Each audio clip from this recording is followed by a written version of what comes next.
Motor ini mendadak lagi jalan ya, mendadak mati, tiba-tiba mati. Itu yang pertama kita cek di bagian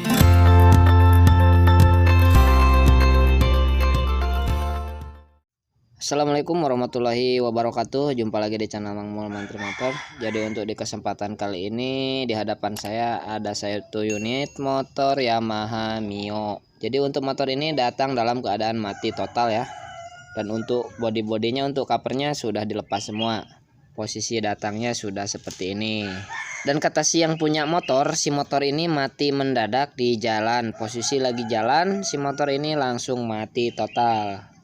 Kemudian tidak bisa hidup lagi. Dan yang sudah dikerjakan sama yang punya, dia mengganti busi, ngecek oli, dan yang lain-lainnya juga dicek. Tapi tetap motor tidak mau hidup. Dan akhirnya dibawa ke sini dalam keadaan mati. Oke, langkah pertama yang akan saya lakukan yaitu pengecekan untuk di bagian kompresi dulu ya. Pertama kita cek di bagian kompresi dulu. Karena kalau untuk di bagian pengapian, bagian busi katanya ini habis ganti baru ya.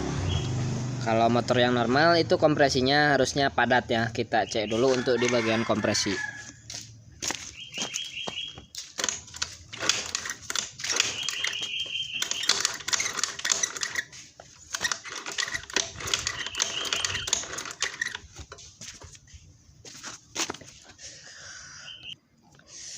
Dan ternyata si motor ini tidak ada kompresi. Kita cek untuk bagian lubang busi.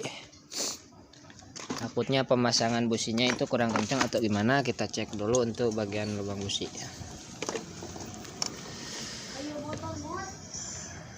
Busi padat ya teman-teman, dan bisa dilihat untuk businya kondisinya masih baru, ini masih bersih. Ada kemungkinan ini permasalahannya ada di bagian palep atau klep ya.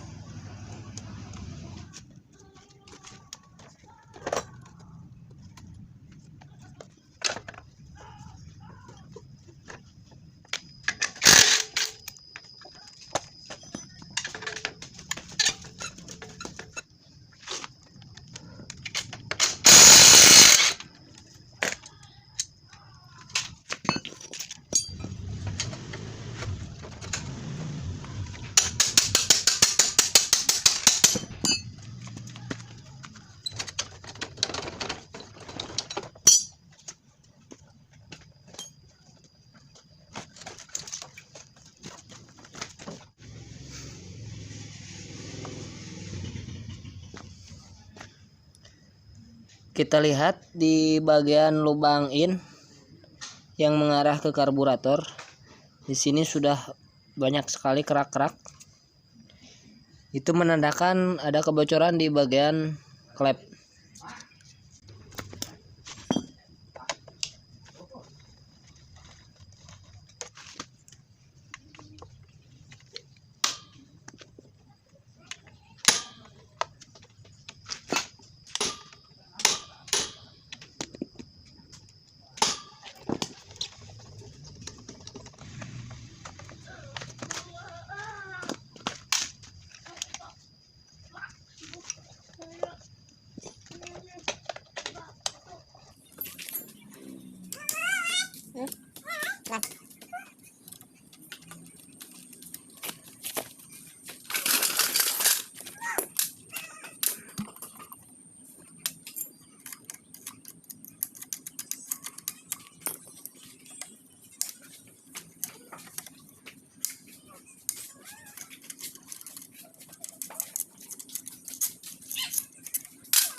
Kita lihat untuk kondisi klepnya ini ngancing teman-teman di bagian sini.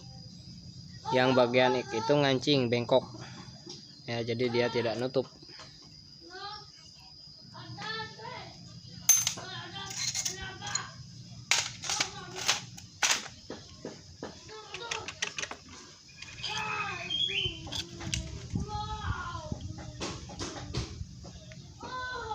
Untuk sionernya udah rusak ya teman-teman, si bagian plastiknya itu udah pecah seperti ini.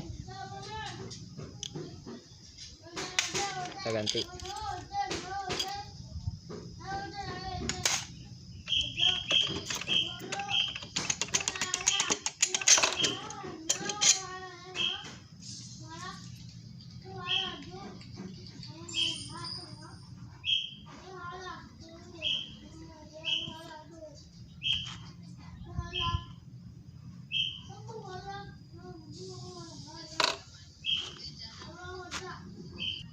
Kemudian kita cek untuk lebih pastinya, untuk bagian klepnya kita cek ya.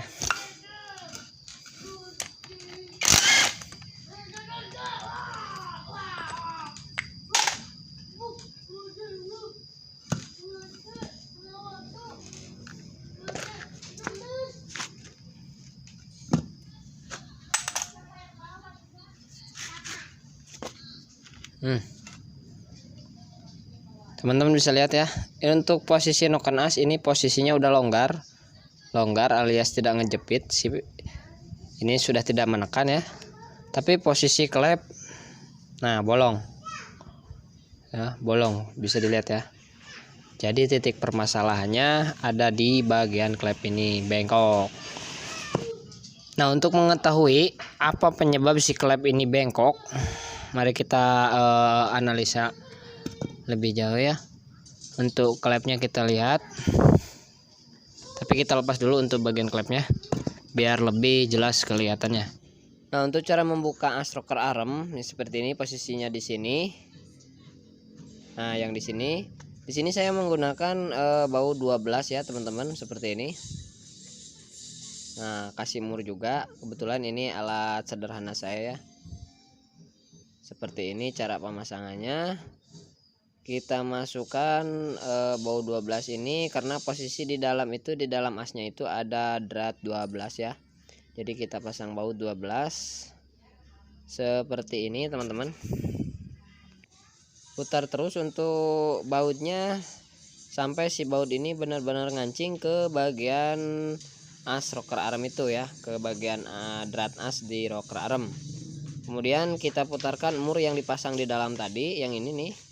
Kita putarkan, kita kencangkan sampai si as rocker arm itu ngebrojol keluar ya, ketarik sama si baut ini.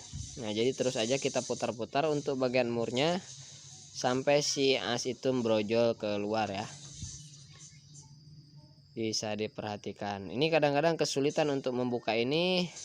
Makanya di sini saya juga menggunakan baut 12 ya, karena memang untuk melepasnya cukup sulit kalau tidak menggunakan tracker seperti ini.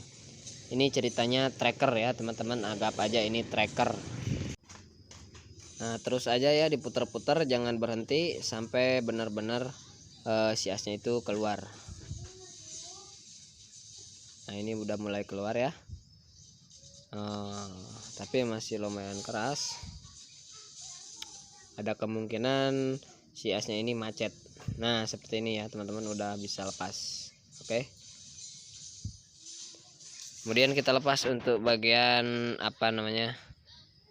klepnya.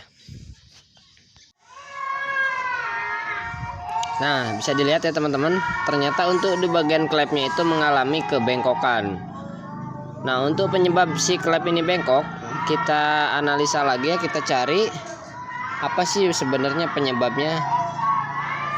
Nah, bisa dilihat di sini di bagian piston ada satu titik bekas benturan ya.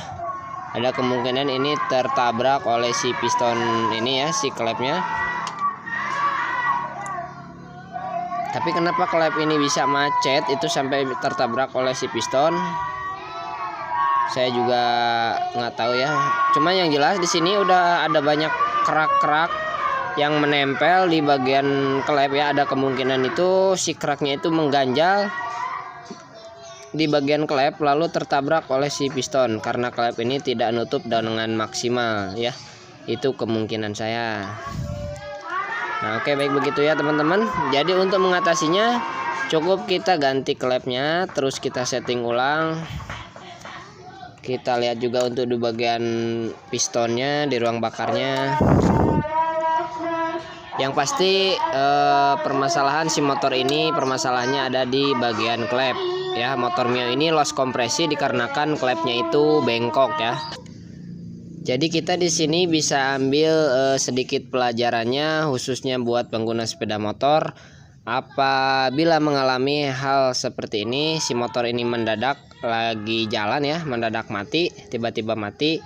Itu yang pertama kita cek di bagian kompresi ya. Apabila kompresinya loss, udah langsung gak usah capek-capek nyari ini itu lagi. Sebaiknya dibawa ke bengkel terdekat. Oke, baik begitu ya teman-teman. Biarpun sedikit, semoga ada manfaatnya. Terima kasih sudah menonton. Jangan lupa dukung terus channel Mang Mul dengan cara like, komen, subscribe, dan share. Hatur nuhun. Wassalamualaikum warahmatullahi wabarakatuh.